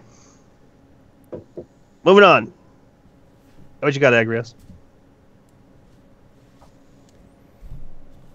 We are about 25 minutes out. Do we know when we started? Okay, You started here, at- I'll We pick. started 10, about 11. 10. Yeah, Okay. 10 after. All right, so I'll pick something here. Twitch stream linking, stream keys. You can link your stream up to your Bungie.net account, and it's got interactivity there. All that happy stuff. Somebody was speculating that they might be linked, that this Twitch thing and this owl infection thing might Yeah. be leaked. I agree. I believe that's how the infection started. Oh, yeah? Mm-hmm. No, And- Bungie said it. No. Yeah. Yep. They did. It was didn't say planned. anything, It just kind of seemed like a leak because of energy type things. Yeah. Well, I mean, he was, so this character, this owl, owl sector, was going into high-profile Bungie Twitch streamers' chats and saying, you've been infected with this. Right But there. I don't know if they hadn't announced this linking. I mean, maybe these were the streamers who had already linked their accounts with Bungie, but they were, I mean, I think the very first one was Say No to Rage, and I don't know. You were talking about they seeded people to go, and you were talking about Bungie employees. What I believe they did was somebody went out with the power to do so. They picked people who were Destiny streamers, and they started infecting them. Mm-hmm. I think so too. And I that's think how that was this independent of the this rest of whole the populace. linking thing to BungieNet. Because there's definitely L Sector Twitch person putting these comments into these streamer streams when they were getting infected. Mm-hmm. Yep. Well, all right then. Yeah, but that, the reason that they may have done that is just to get it publicized, because some if you random got a person got infected. No, wait. So some random person got infected. That's not going to go crazy all over Twitter. But some random person got infected. They win. They happen to be in that Destiny streamers Twitch, and it's like, okay, this is a way to get it out to the public. Hey, Destiny streamer, you just got infected. I think that's how they seeded it intentionally that way. I think they put it out via the streamers intentionally that way, because I think if they would have just, I mean, in today's day and age of Reddit, like the instant it happens and someone photographs it and puts it up, everybody's going to believe them as soon as also people start responding, yep, happened to me too, happened to me too. It doesn't have to be a streamer to get out there. If it really happened to someone who's active in the community at any point, which it would eventually happen to if it just started out there, it would come up on Reddit very, very quickly and be verified as real. I think it was intentionally like marketing, like media, like just like you said, it did a good thing for the YouTubers to, you know, let them release this information ahead of time, like that we were criticizing before. I think along the same lines, why not, you know, have them all start the ARG virus spread? To be fair, the first time I heard about it, it was just some random dude saying, hey, I found this buff, or I found this perk, because he used the wrong wording, but I found this buff.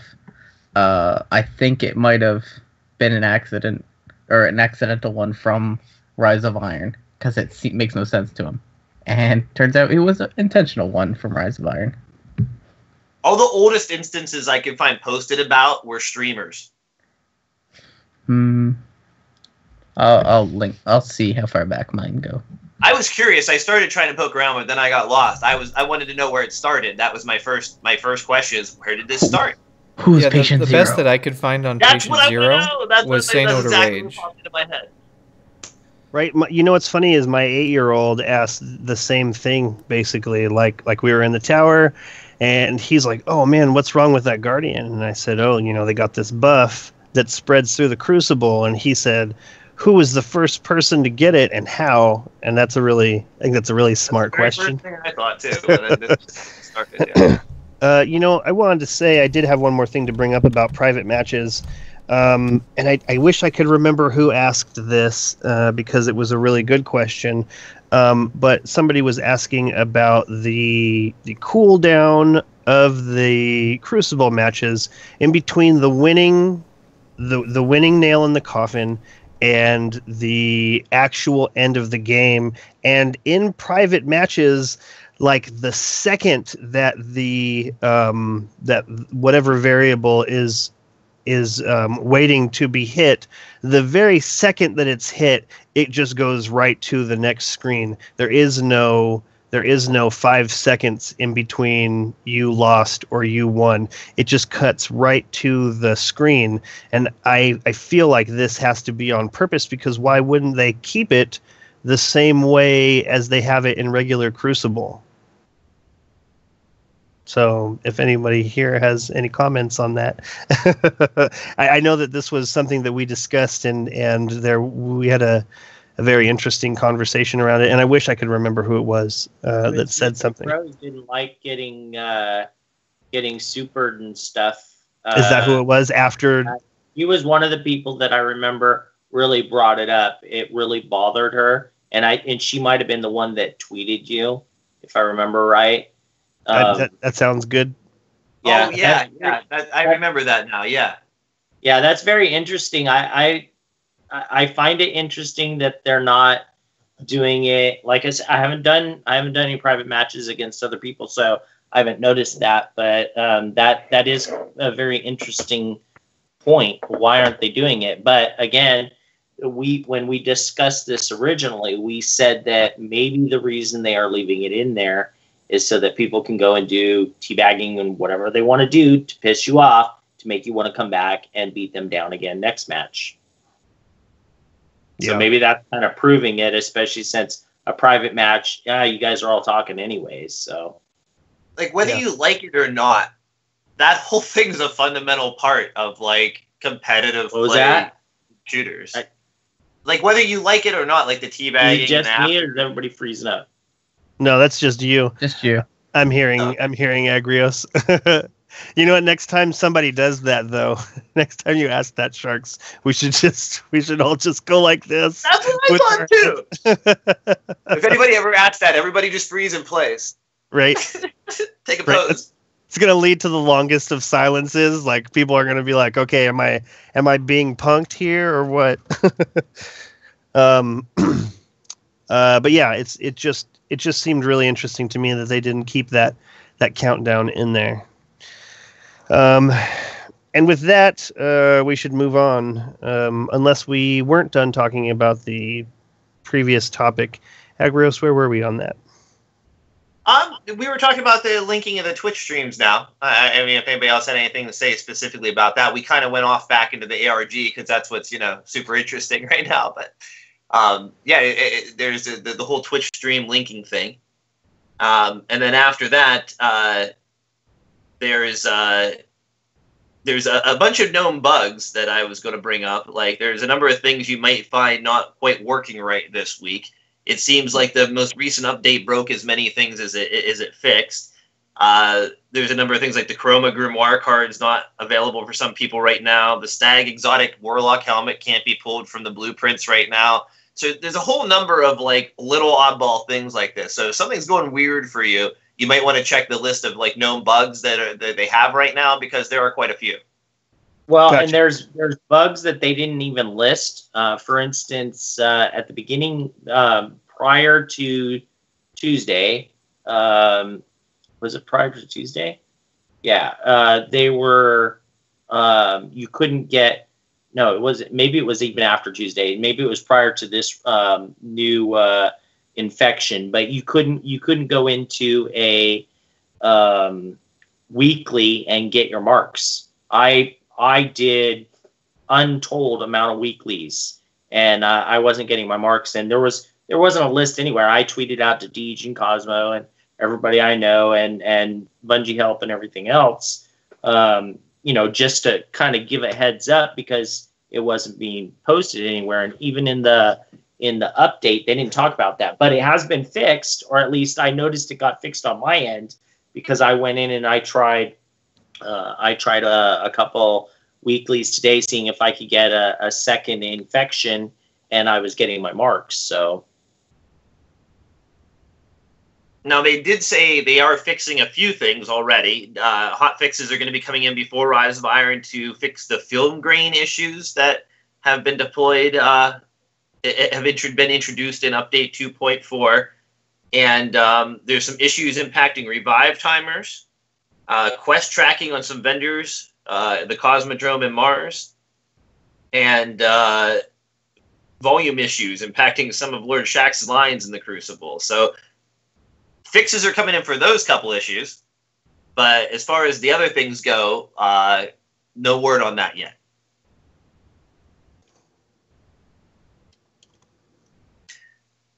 This week's the last week as far as the posting of the scores for the Elder Champions go. This will be the 13th week in a row the champions on top have remained on top. They brought in an impressive score of over 100,000 this week, and Bungie has decided to wrap it up here and declare them the official Elder Champions. That's cool. And also... Here it comes. I just wish that I could appreciate it more. Like I appreciate it. That's I really don't understand why you don't appreciate it. I really don't.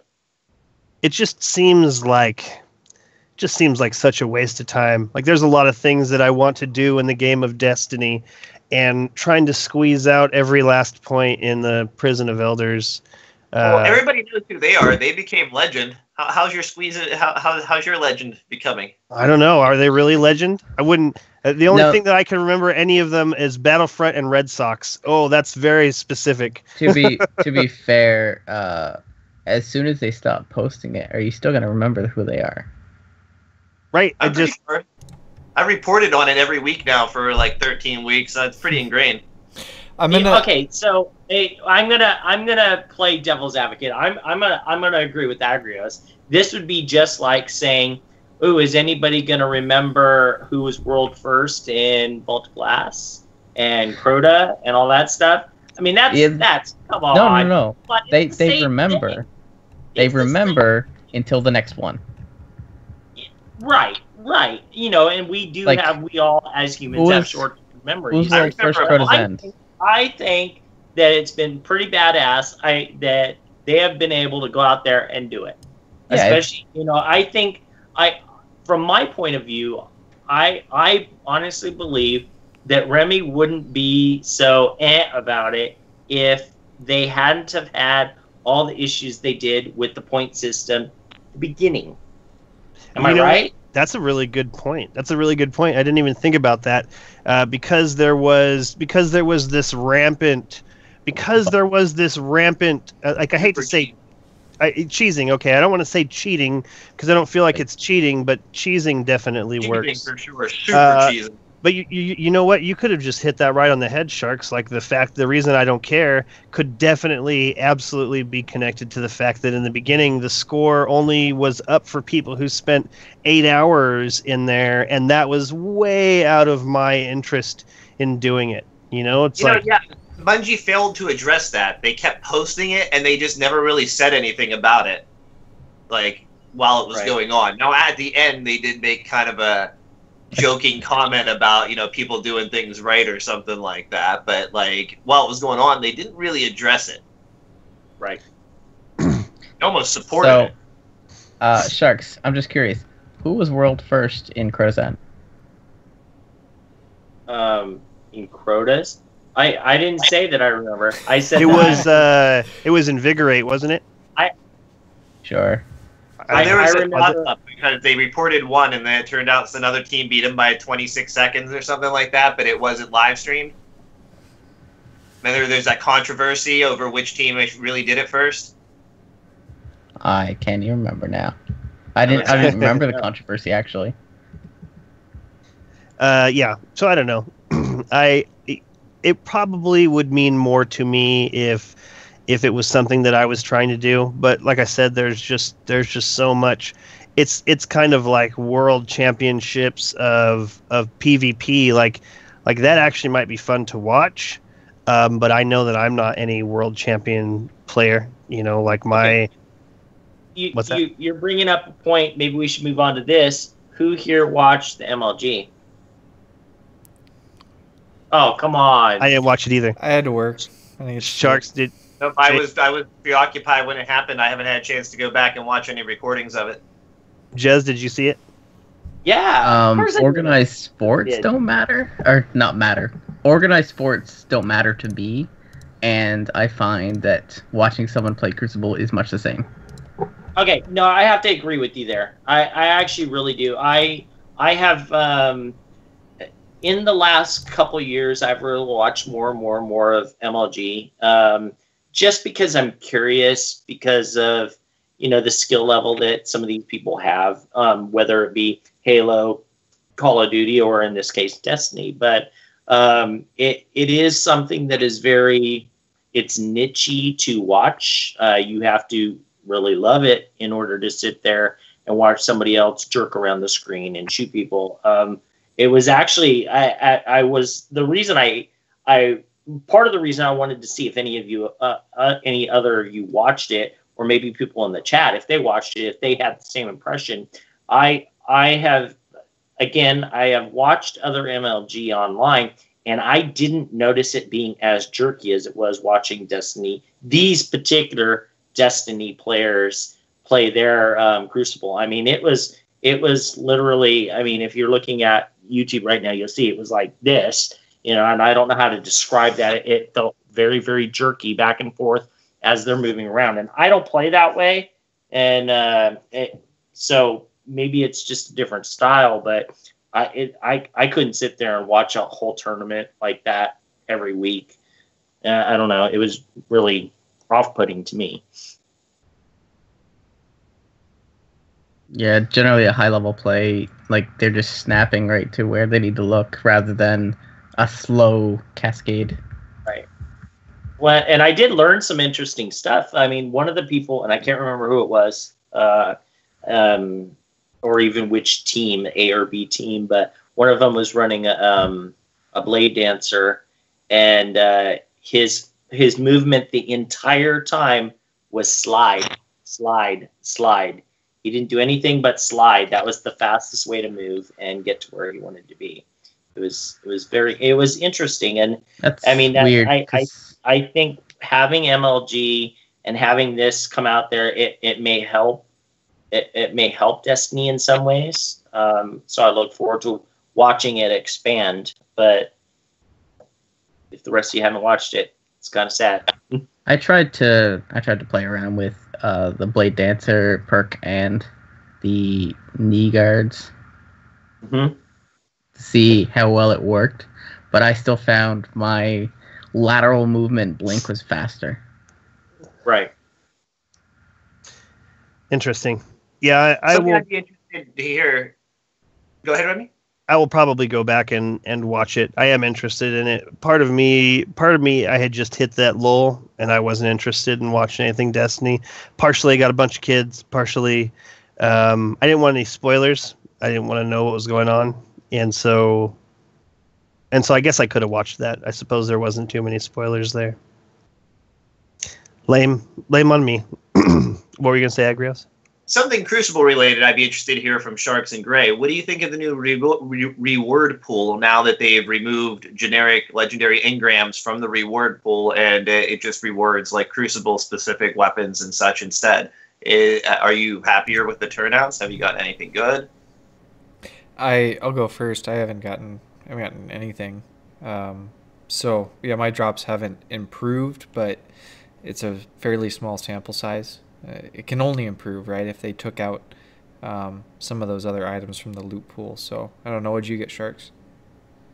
I got 2 IS Lunas, and I'm getting a lot of blue drops. I thought it was all drops that were taken out. Is it only legendaries? Is it only? It took out all engrams so that you only get Crucible specific weapons and things. Oh, so you won't get like a legendary boots. Is that what it is? You won't get like legendary primary engram or anything either. You'll just get a legendary weapon if you're going to get a legendary. Okay, I mean, like, like or Free Crasher or right. Split Shifter like, or. Well, like what Gray's saying, I don't. The drops themselves have definitely not gone up. I would say they probably haven't gone down either. As far as getting legendaries, but I don't know. It's not really that big of a. To me, it didn't affect me that much. I didn't see that big of a difference in the drop rate. Like I say, I got 2 IS Lunas, and that was after playing it literally from when I got up to just before the podcast. So, wow. The Chaos Dice says she would be all for Crucible if it wasn't so broken, and Busy SGS says Crucible still has a few problems, but broken is a huge exaggeration. And I'm beginning to think that what we're looking at is more along the lines of like Cosmodrome Roulette. You know, like sometimes I get really great games. The people they've matched me against, it's coming down to, you know, who has the upper hand. Would you say it's a roll of the dice? I would say that it's a roll of the dice. But it's you know, sometimes I feel like it's totally broken. Sometimes I feel like it's totally broken, and other times it just seems like it flows really well. So it's definitely it's definitely up for each person. Like I could have a great night tonight, and Sharks could have a really bad night, especially if he's not staying up on 2 a.m. to be with us to play this game. You know, he's going to have a very bad time. Well, and even on a given night, I mean, before we went live tonight, I played 3 matches of Control. The first 2 connections were beautiful. Everything just felt right. Movement was great. The third match, there was one point where everybody, all 12 players, were yellow or red bar. And, I mean, you would shoot somebody, you have no idea, and then you get a kill 30 seconds after they were completely gone from the area. So it's a roll of the dice chess. Every match, you know. It is what it is right now.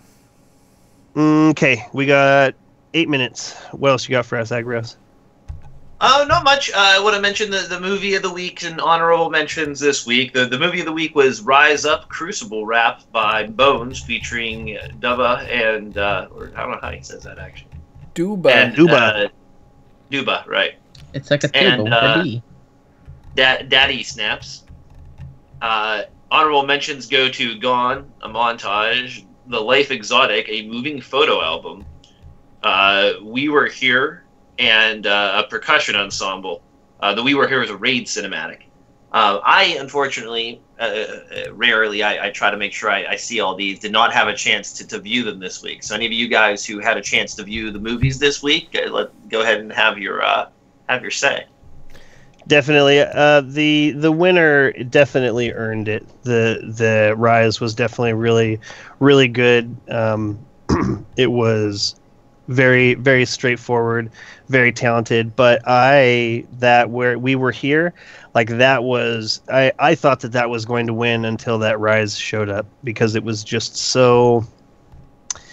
It was just really well done, and the further out we get from those raids, the more it will touch that nostalgia part of your brain where, you used to go there. I don't go there anymore. What's that? Memberries. Yeah, Memberries. And so all of these were really great, and I'm, Did you say manberries? No, I said Memberries. Have you seen the new South Park this week? No. No, I'm going to watch it right after the show. It's about J.J. Abrams doing reboots, and there's these little berries. They call Spoilers, them Agrio. Spoilers. It's not spoilers. Man, all I need to know is that J.J. Abrams is going to be there, and I can't wait to see it. I still would prefer if it was manberries. Yeah, I bet you would, Jez. I don't know why you'd line us up like that. Yeah. So I wanted to give a shout out. I mean, we're not doing shout outs yet, but just to Duba and Bones. Great work on this. Duba's a friend of the show, and Bones is from Crucible Radio, and they've done a lot of work with their Slack-It and people like myself to the Lighthouse. So they put together a really good jam, and the cinematography behind the video was great too. Give it a listen. It was really good. And Duba, that's his second time getting Movie of the Week, so big congrats to him. Yeah, that's really excellent. Congratulations to them. I wanted to bring up two things. Does anyone here have the Trespasser? No, Jez? Yeah. Not yet. No. Agrios, did you get it? Not yet. Sharks, do you have it? I'm not popping any of my exotics. Hell no. So I have two. I have two, and I wanted to get it. Yeah, I have two exotic special weapon. Well, I have three actually. One's on the Xbox. But so like I wanted to pop them and try and get that Trespasser, but I just know how horribly disappointed I would be if I didn't get it. And I would do it if I knew for a fact that one of those two was going to do it. I would be happy so I could play with it. Like it looks like a lot of fun. If you just wait a couple days, the ones that don't turn into it have a chance of turning into some other exotic we don't know exists if you wait until then. Whereas now, if they don't turn into it, they're turning into something you don't want. Right. Yeah, and not a only lot that, of the really big people, and I don't remember who it was, if it was Pope or Holt. It might have been Holtzman. I think it was Holtzman. He was he had and same thing with Mesa Sean actually. They had a whole bunch saved up, and they decided to pop them so that they could get them. And one of those people literally got it on their last exotic engram. So it's RNG. If you've been saving up these engrams to help yourself when Rise of Iron drops, you're crazy to do it now. And we talked about this. This is why Bungie dropped all this stuff. They're dropping this infection now, so people will go and flip their ranks. They're dropping this. There's a trespasser out there. Let's go and waste all your exotic engrams. All kinds of other stuff. Conspiracy theory, Sharks. Suckered into it. No, I love it, Sharks. To be fair, Sharks, you're dead on. If you really want the Trespasser, now is the best time to get it because you have a lower the pool is smaller. Lower pool. I don't care. You know what? Bungie put fluoride in the water too. I play so much. I play so You know what? much. I'm gonna get it. I You're really hilarious. can't- I love it. I really Oh, can't wait Agrios, for him that's to pop all great. his secondaries and he just get a whole bunch of no Lambions. Right. Yeah, except okay. Here's the thing though that will go against what you're saying, Jez, is that Bungie put into drops supposedly put this in. I still question this. Is that there's a percentage if you're missing an exotic, that exotic's gonna drop a higher percentage than one that you already have. So I'm not worried about getting that stupid sidearm. I already told Gray. I don't care about sidearms. Okay. The only other thing I wanted to talk about is the fact that Banshee's not going to have any new Arms Day orders, which doesn't make any sense to me. You'd think that they would. Nice one, Agrios. You'd think that they would change that up too, and that's a bummer that they're not. At least like the skins, change something about them. Like we're moving into a new era. And then they're not going to have any new. Yeah, there's not going to be any new Arms Day orders as far as they can tell. Like, nobody had plans on this. So, that's a bummer. But we are out of time. So, why don't we do some shout-outs, starting with you, Gray? So 100 episode, I'm not going to steal that as my shout-out. I'm going to give my shout-out to Agrios for getting his video going. So this is it's the 100th episode, and it's the first episode that everybody has webcams and green screen. So from a production, which is the main thing that I take care of is the production of the podcast from the web video standpoint. This was the vision, and I'm glad that it was on the 100th episode that we could realize the vision, and I think it looks really great. So thank you guys. This was a pretty shit Sharks. My shout out goes to my brother Michael. He came up and he visited us, and we were talking about the podcast, and I said, "Well, I can't come and see you tonight because it's Thursday and I do my podcast." Ever since, he has been watching our videos. Now I just got to draw him into Destiny and get him a PS4. So shout out to my brother. Awesome, excellent. Thanks for checking us out. Thanks for listening. Agrios. Shout out to the entire G1 community. And I mean everybody who knows who we are and everybody who helped me get here that doesn't even know they're part of the G1 community. Like, G1 community represents a portion that represents a greater whole. There's people that don't even know the G1 exists that exhibit the G1 philosophy. The G1 just was a portion of the community that I wanted to be a part of.